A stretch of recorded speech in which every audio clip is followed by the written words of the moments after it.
Vi filmar lite grann och skickar till Sverige. Ska vi skicka till farmor och farfar? Ska vi göra det? Ja. Och så kan vi skicka till roliga farbröderna och Nico och Bob och Peter också. Eller hur? Vad tycker du om det? Ska vi göra så? Vart är ankorna, Calvin? Vart är ankorna? Vart är ankan? Det är ankan, ja. Okej, vart är schampot? Schampo?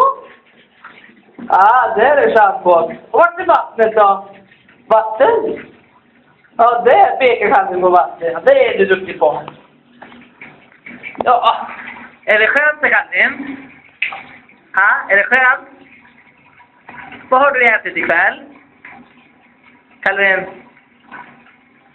Har du ätit pappas stek med farmors recept kanske? Ja, det var jättegott.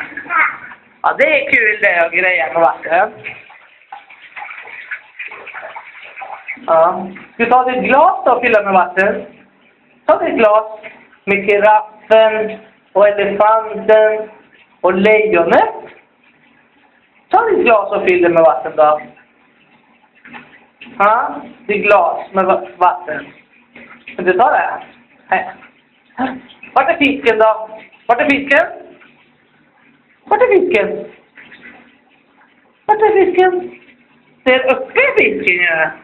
Ska du peka på fisken? Vi ser ju bara när vi duschar tillsammans. Men det är de ju. Fisken och bläckfisk och hippo och anka också. Nej, de är inte där med. Vart är grodan då? Vart är grodan? Ja, där uppe är grodan. Där är grodan. Undrar om inte det var farmor köpte dem till dig. Jag kommer inte ihåg riktigt. Nej, var det inte det? Nej, kanske var mamma då. Vi går färdiga. Ska du ge puss? Puss till farmor och farfar och några farbröderna och kusiner och Petra. Ja, släng pussar. Vi tar en paus där. Hej då! Hej då! Ciao, ciao! Hej då, Calvin! Ja, inte till mig alltså. Ja, mer pussar. Ja.